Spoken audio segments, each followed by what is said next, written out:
Hey everybody, welcome to this episode of Fitness Made Simple, a podcast powered by Prodigy Fitness. I am Andrew Hamel, and today I'm actually joined by one of our members, Judy Nannini.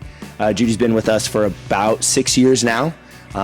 She's a pandemic member. She joined us right before the world shut down for a couple of months, actually a couple of years. But thanks so much for joining me today, Judy. I wanted to talk a little bit about Judy's journey as a member and kind of get her experience. So thank you again for joining me. If you don't mind, can you give us like the 30,000 foot view as to who Judy Nannini is? Sure. Well, thanks for having me, Andrew. Who am I? That's a really good question. I'm 47 years old and I'm still trying to figure out who I am. But I'm a mom of two kids in college. I work in tech, program manager, so a bit of a high stress. My parents have a small family business, so I also operate that in my quote unquote off hours. I also do a lot of investing in myself and my kids, real estate investing as well. Spend a lot of time with friends, and then I also spend a significant amount of time here in this gym with Andrew, driving him nuts, but with good reason. Right. That's probably the best time you spend. Yes. So that's good. I think a lot of people sometimes feel like that they have too much on their plate, right? Like I've got work, I've got family, I've got this, and that often causes them to put their health and fitness on the back burner, right? So I think you're a great example of you are somebody who we would consider who has a lot on her plate, right? Like you have your career, you have your kids, you have, your spouse, you have, your family's business, like all those things, but you still make time for your health and for your fitness. Like you are here every morning, at least Monday through Friday and some Saturdays at 6 a.m. to get your workout in. So what about like working out? What about investing in your health has become so important to you that it's become like a really integral part of your life? It's not just about investing in my own health, but it's for the sake of other people too. Yeah. I want to be around a long time for my kids. I mean, they're in college. They're starting to adult. I want to be here to see grandkids, maybe great grandkids. I don't know, however long the future is. Yeah. Right. I need to be able to take care of my parents. I'm also a much nicer person, so my husband appreciates me coming to the gym every day, and as do my friends, my colleagues. Like they know when I didn't get my workout in. Sure. There is something about starting your day healthy, having accomplished something. Right.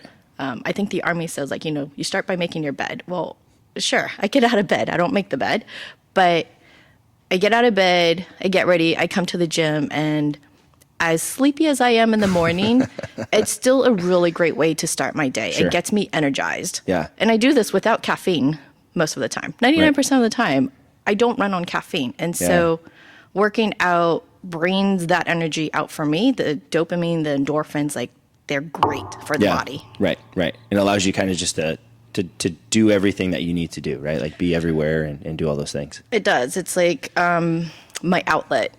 Yeah, for sure.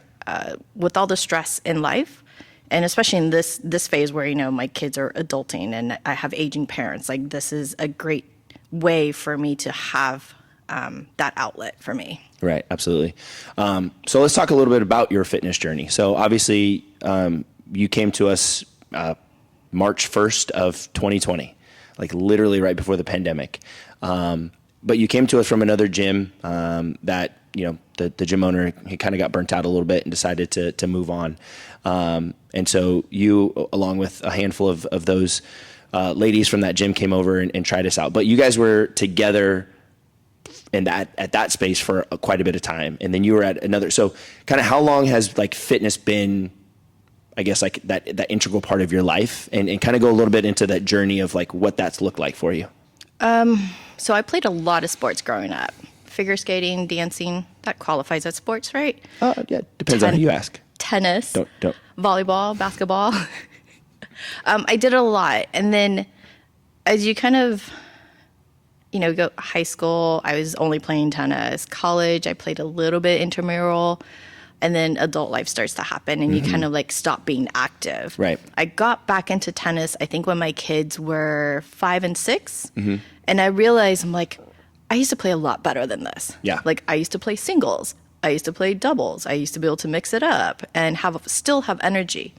When I went back to tennis, it wasn't there. Like Yeah. I felt my feet were dragging. So I went to the gym to like, hey, I just need to get in better shape. Right. I thought it was my cardio, but really I think it was just a lack of like my muscles really waking up. Yeah. Like I didn't have the speed and the power that I used to have.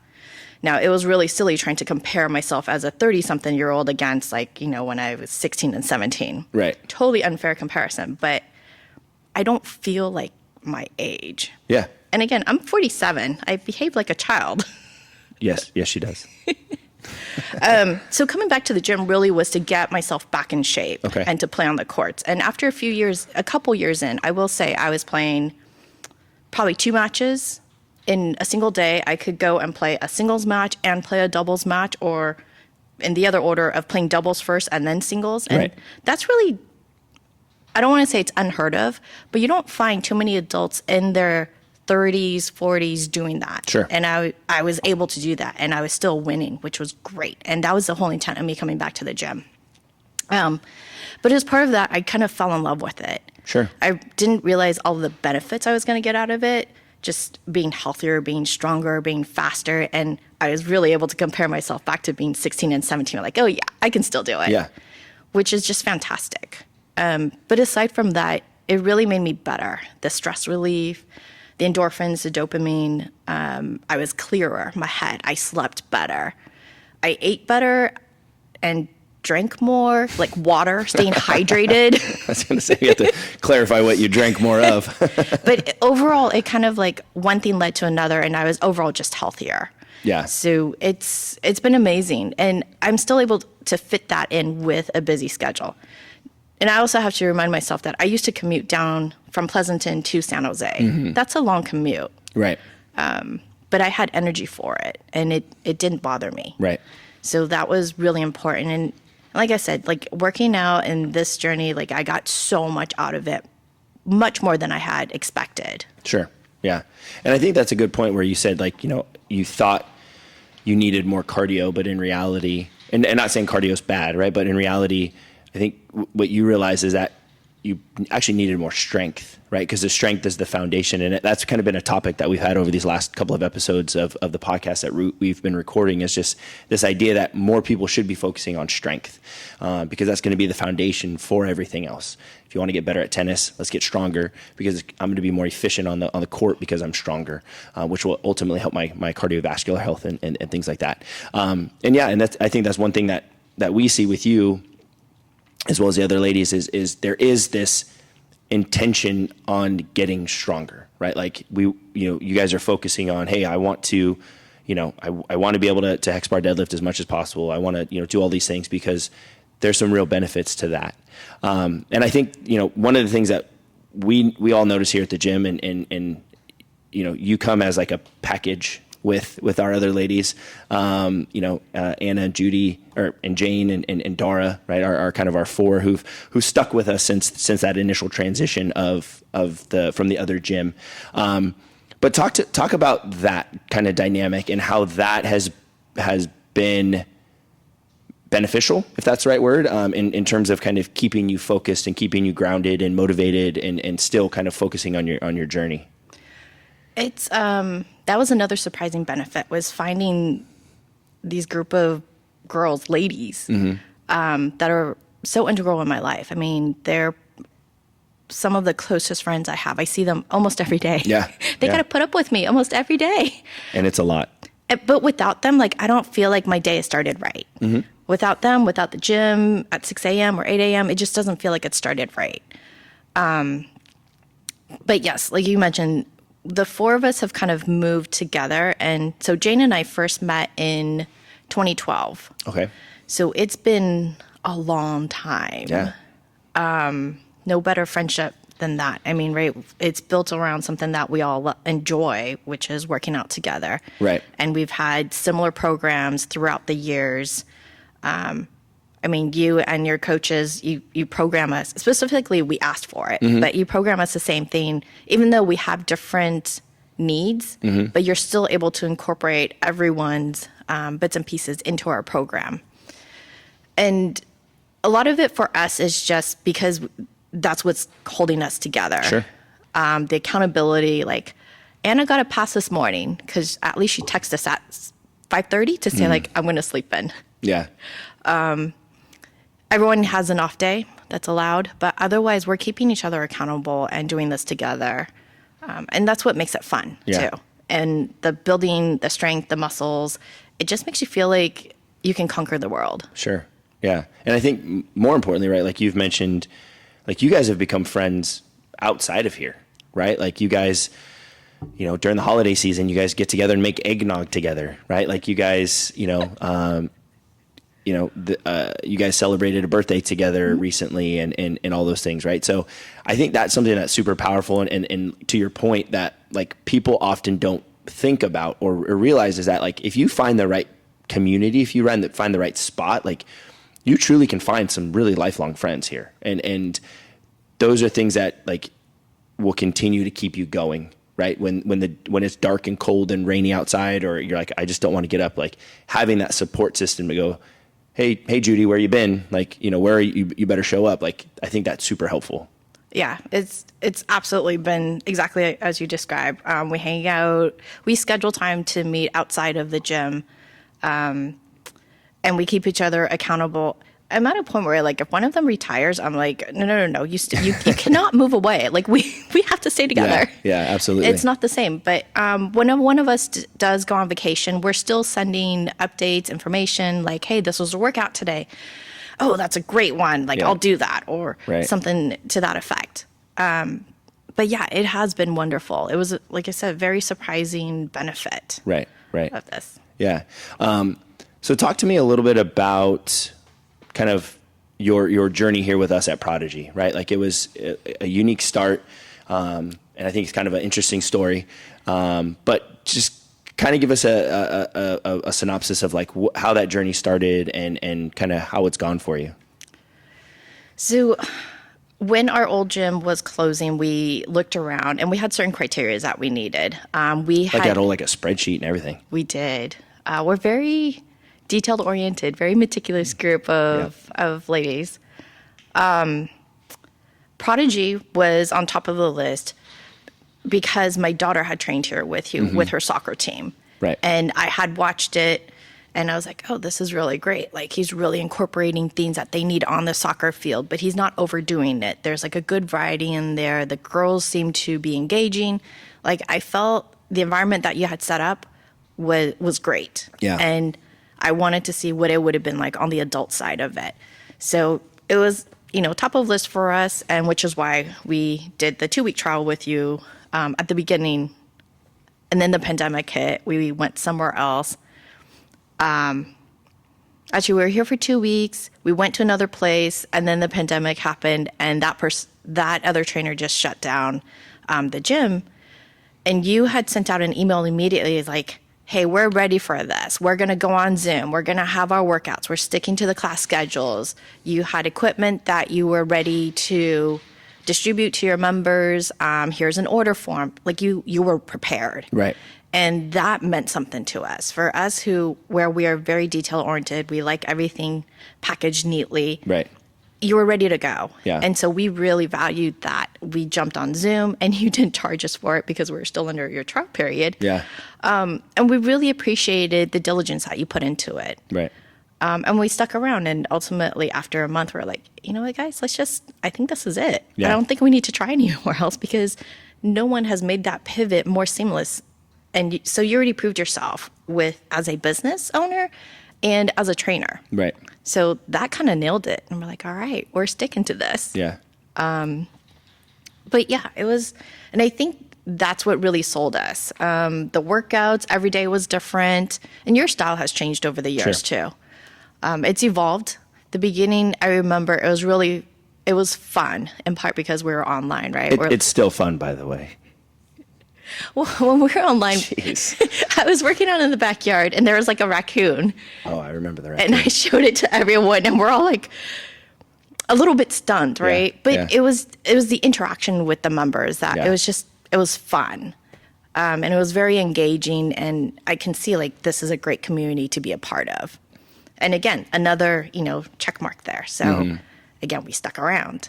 But about your training and your evolving of your programs, I think at one point it became a little bit more thematic, working on certain body parts for like a week or maybe it was a month. And then you would have another theme. And it was interesting. It kept it not boring. Sure.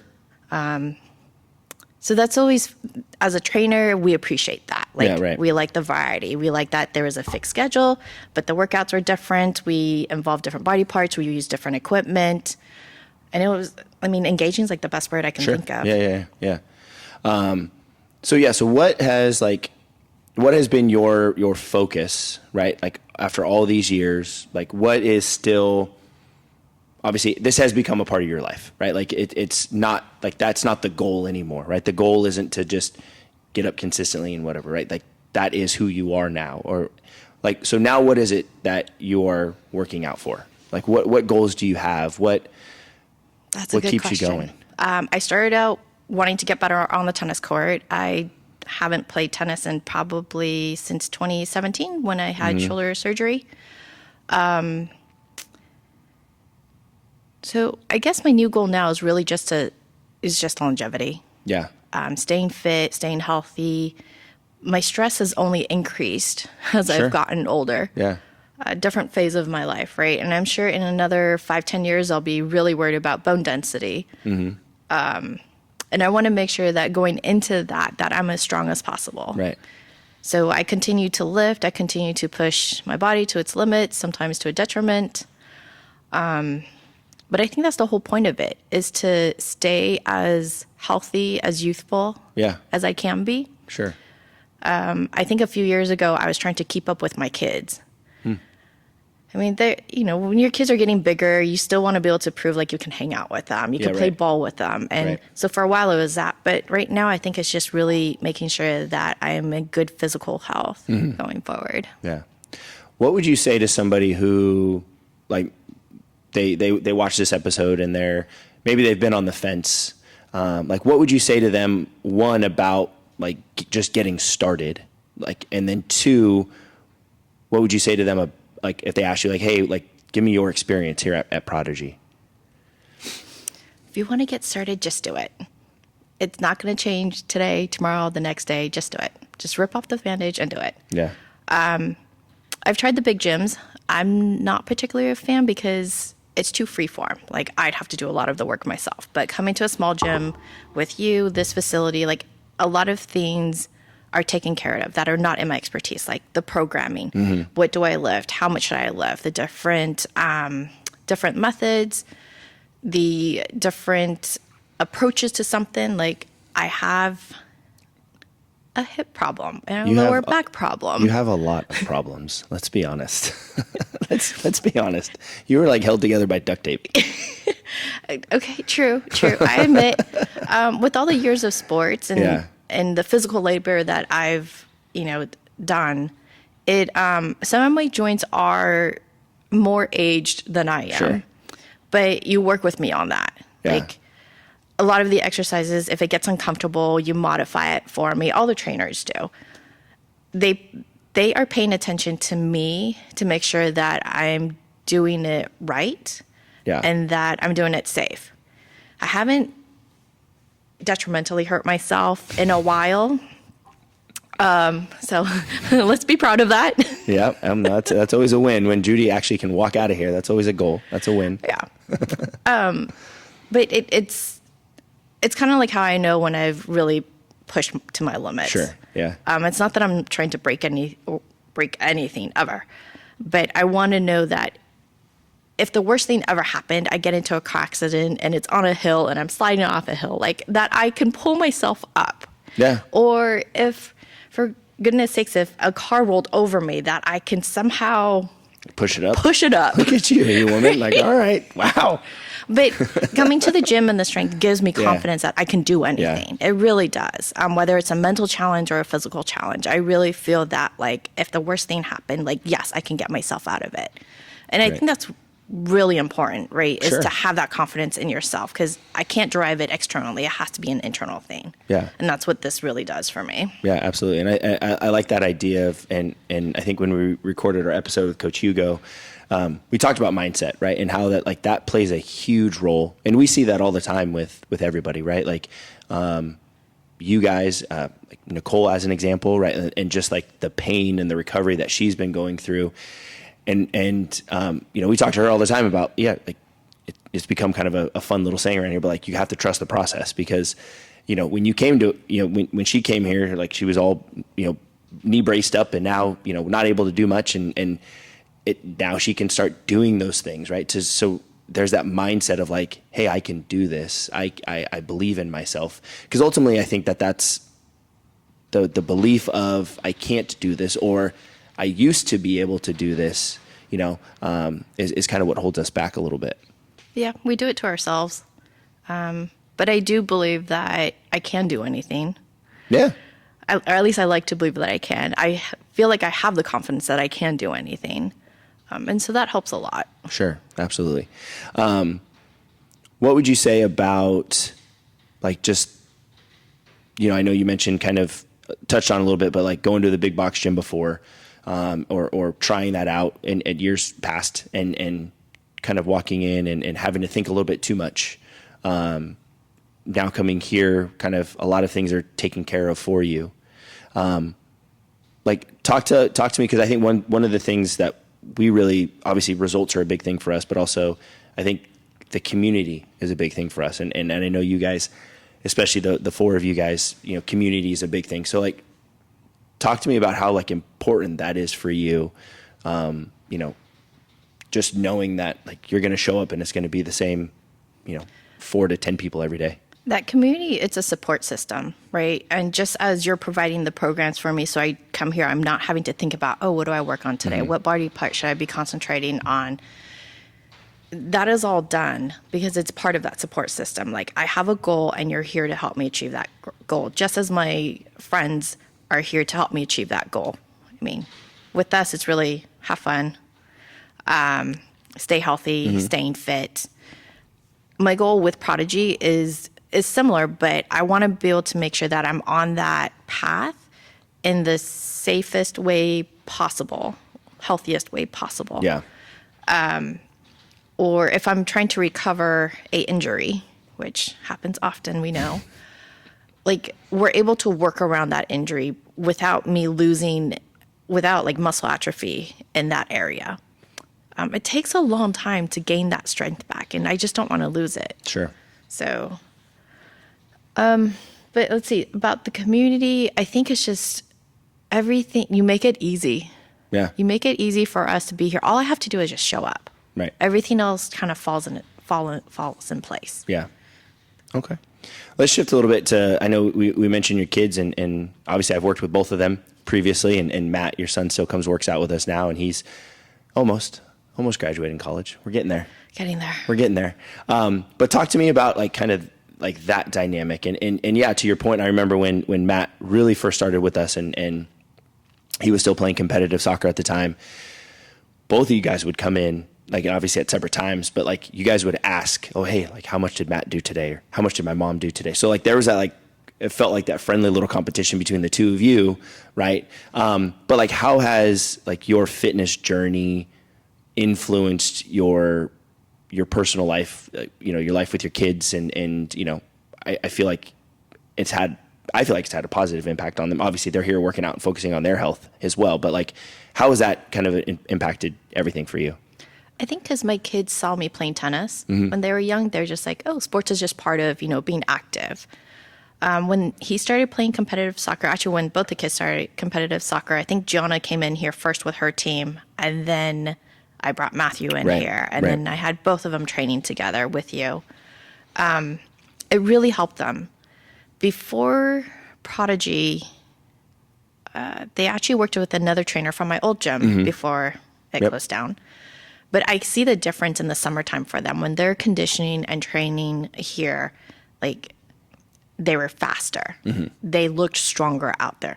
My kids, I'm not saying my kids are puny, but Matthew he's like a beanpole. the kid he's got like zero body fat on him.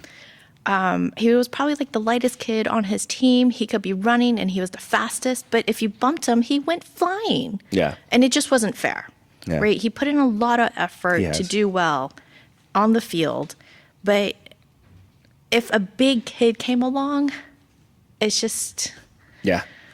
It's like a little car and a semi-truck. There's just nothing you can do. Yeah. But the training here has helped him a lot to gain that muscle mass. Sometimes, hoping that he keeps it. Yeah. But he has really enjoyed it. Yeah. It absolutely made such a difference for him. Yeah. And I think because he was watching me play tennis, watching me work out, like he just saw it as a natural thing, like, this is what I need to be doing. But when he joined, I remember Coach Reggie asked him, like, okay, what's your goal? And he wrote it down. Be as strong as mom. And I was like, oh, dang, I didn't know this kid was coming after me. Yeah. I could see my daughter doing that because she used to love running up and then just like bumping into me as if to try and knock me off my path. And knocked me down. And at one point, she did body slam or throw me over her shoulder because she started jujitsu at that time. And I was like, oh, crap. My kids are getting stronger than me. Like, I can't have this. Yeah, yeah. You think as a parent, like, I'm always supposed to be bigger, stronger, smarter, or, like, there to guide them. And they shouldn't be the ones who knock me off my life path. Right. So a little bit of the competitiveness in our family with that, but it's all in good fun. Sure, yeah. I think Matthew is still trying to catch up to me on the bench press. Yeah. I think he said he did like 8 reps at 135. He was like, I'm so tired. This hurts. My chest. Yeah. But he deadlifts like crazy now. I think he's at 275. Yeah. And he can do, a dozen chin-ups? I don't know if he's doing it weighted, but I mean... He's more than surpassed me.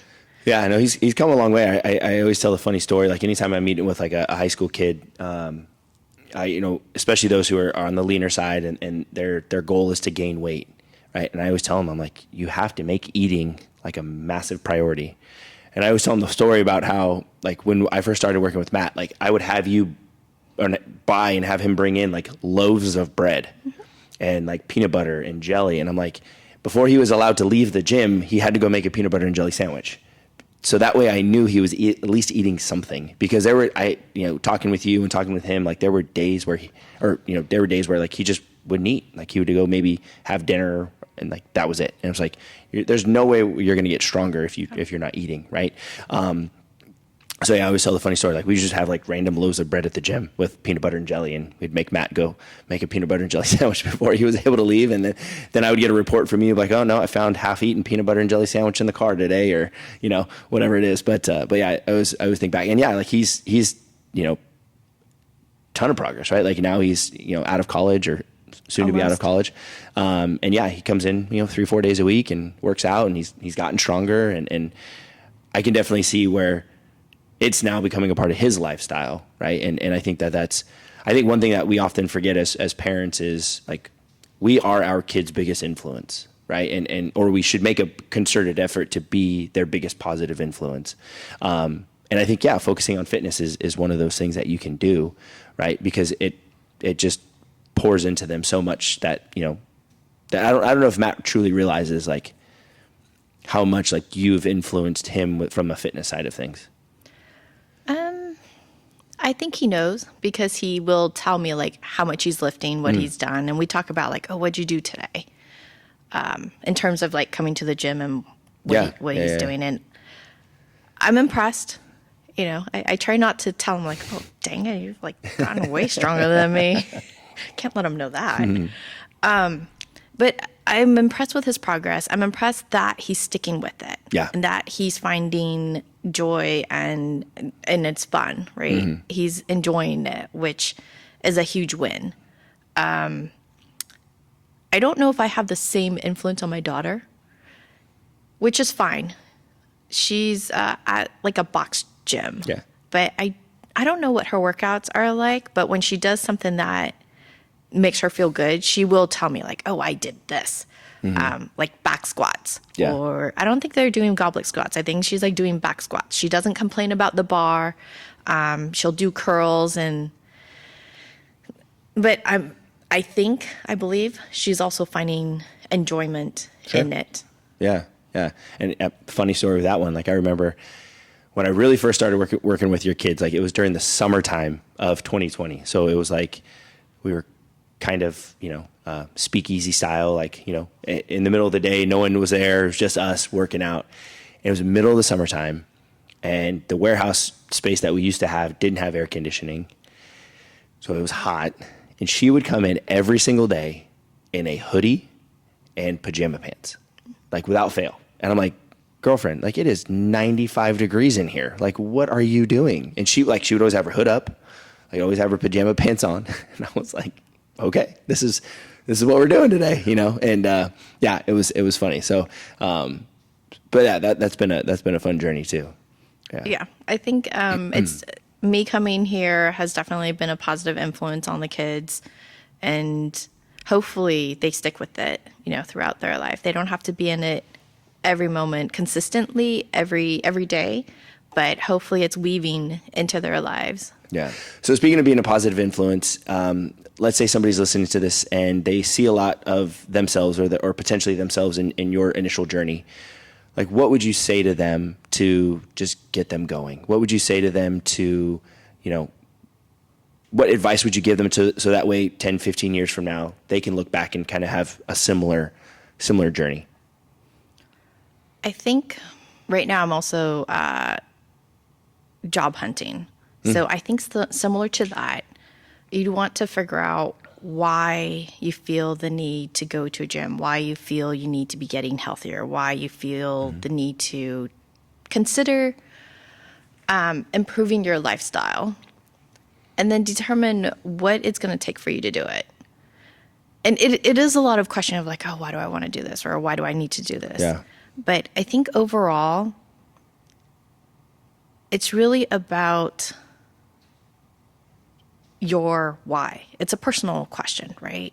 Why?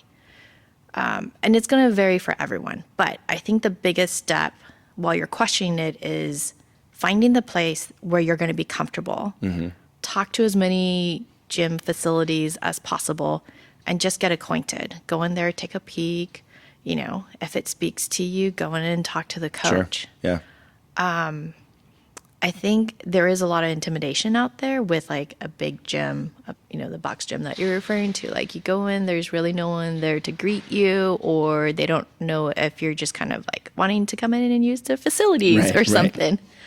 But I think if you just take that first step, everything else can fall in place. You just have to be brave and courageous to take that first step. Yeah, absolutely. Awesome. There it is. Just be brave and courageous. Yeah, just do it. Perfect. Okay, awesome. I think that's great advice. Just having courage, taking the first step. And so I think that's a pretty good place to end. So thank you again, Judy, for joining me. And any last words to somebody out there who might be on this fence and want to give us a try? Come join me here, 6 a.m., Monday through Fridays. We'll be super nice and we'll be very welcoming. You'll probably get a hug from us too. And when you leave, we'll say bye to you. There you go. All right, guys, that's another episode of Fitness Made Simple, a podcast powered by Prodigy Fitness. I'm Coach Andrew, and that's Judy. See you soon.